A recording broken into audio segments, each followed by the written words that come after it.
میرے نبی تشریف لے جا رہے ہیں، آپ کو آواز آئی یا رسول اللہ، آپ نے یوں دیکھا کوئی نظر نہیں آیا، پھر آواز آئی یا رسول اللہ،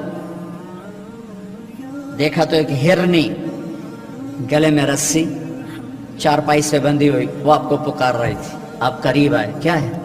کہ آپ کا صحابی مجھے پکڑ کے لایا ہے، میں اللہ کی تقدیر پہ راضی ہوں، مطلب ذبح کی جاؤں، لیکن میرے چھوٹے چھوٹے بچے ہیں وہ بھوکے ہیں، اگر آپ مجھے چھوڑ دیں میں ان کو دودھ پلا کے واپس آ جاؤں. تو آپ نے فرمایا اگر تو واپس نہ آئی تو پھر، کہ اگر میں واپس نہ آئی تو اللہ مجھے جہنم میں ڈال دے جیسے انسانوں کو ڈالے گا. تو آپ نے اس کی رسی کھول دی اور وہیں بیٹھ گئے. اس نے دوڑ لگائی اور پہاڑوں میں غائب ہو گئی. دیر گزر گئی تو آپ نے دیکھا وہ پہاڑ سے اتر رہی تھی اور آ کر کہا یا رسول اللہ میں حاضر ہوں. اللہ اکبر. اسے خبر ہے میں کیوں حاضر ہوں. یہ ہمارے فیصل آباد کا بازار والا 10 روپے کے پیچھے وہ جھوٹ بولتا ہے کہ زمین آسمان کانپ اٹھتے ہیں. آپ نے اس کو رسی سے باندھ دیا اور پھر بیٹھ گئے. دیر گزری وہ صحابی ہے جنہوں نے پکڑا تھا شکار کے لیے، وہ دیکھ کے پریشان ہو گئے یا رسول اللہ آپ کیسے؟ کہا بھائی میرا ایک کام ہے چھوٹا سا. کہا کیا؟ کہ یہ ہرنی میں ہدیہ مانگتا ہوں آپ سے. کہا یا رسول اللہ ہم تو جان قربان کرنے کے پیچھے پھر رہے ہیں، آپ ہرنی کہتے ہیں. کہ بس یہ دے دو کلیل. تو آپ نے اس کی رسی گردن سے نکالی. کہا الحق باہلک، جا اپنے بچوں کے پاس چلی جا، سچ نجات دیتا ہے جھوٹ ہلاک کرتا ہے. میرے بچوں ایک ہرنی جتنی سچائی سیکھ لو، اپنی زندگی سے جھوٹ نکالو اگر اللہ کو پسند آنا چاہتے ہو. نہ تہجد پڑھو، نہ اشراق پڑھو، نہ اوابین پڑھو. فرض نماز کا تو معافی کوئی نہیں، اس کی تو معافی کوئی نہیں، سچ بولو. فرض روزے کی معافی کوئی نہیں، مت رکھو تم نفلی روزے، مت کرو تم نفلی حج. فرض حج ہے کرو، فرض زکوٰۃ ہے ادا کرو، فرض نماز ہے نہیں چھوڑ سکتے. سچ نہ چھوڑو، سچائی نہ چھوڑو. جو قوم جھوٹ اور بددیانت کا شکار ہوتی ہے انہیں دنیا کی کوئی طاقت عزت نہیں دے سکتی، چاہے وہ تہجد گزار ہوں اور چاہے وہ دہری ہوں. اور جو قوم سچ اور امانت پہ کھڑی ہو جاتی ہے انہیں کوئی شے ذلیل نہیں کر سکتی، چاہے وہ ایمان والے ہوں اور چاہے وہ 360 پتھروں کے پجاری ہوں. اپنی زندگی سے جھوٹ نکال دو اللہ کے واسطے. لمبی چوڑی بندگی ہے، میں نے فرض کے لیے تو میرے پاس کوئی چوائس کوئی نہیں کہ چلو اے کر لو تو اے نہ کرو. فرض تو فرض ہے، اس سے تو میں نکل نہیں سکتا، نہ آپ نکل سکتے ہیں.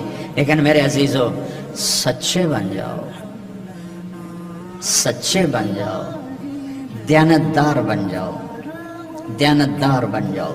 جو وقت یونیورسٹی کا ہے اس میں اگر آپ اپنے کام پہ جا رہے ہیں تو یہ آپ بددیانتی ہے. یہ خیانت صرف یہ نہیں کہ تم نے پیسے میں خیانت کی، ٹائم کی خیانت ہے. یونیورسٹی کا ٹائم میں پروفیسر صاحب اخبار پڑھ رہا ہے، یہ خیانت ہے اس وقت کے ساتھ جس کی گورنمنٹ اس کو تنخواہ دے رہی.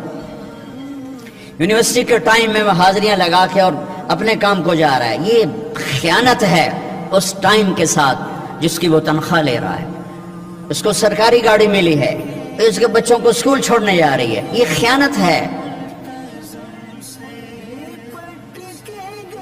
بددیانتی اللہ کی نظروں سے گراتی ہے جیسے پتھر اوپر سے نیچے آ کر گرتا ہے،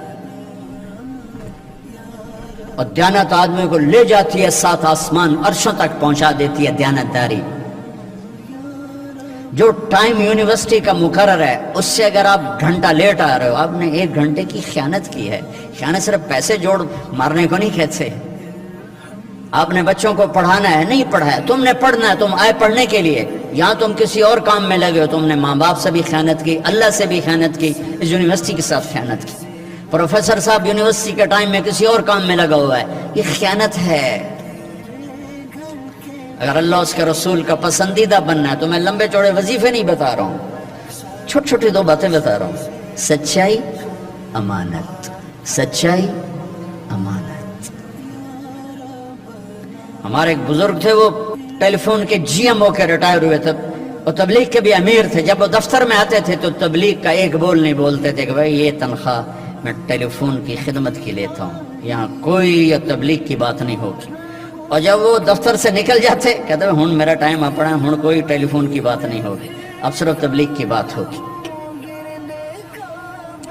میرے بچوں، بددیانتی نے ہمیں زیرو کر دیا ہے، یہ تو ایک اجتماعی زندگی کے لحاظ سے میں کہہ رہا ہوں۔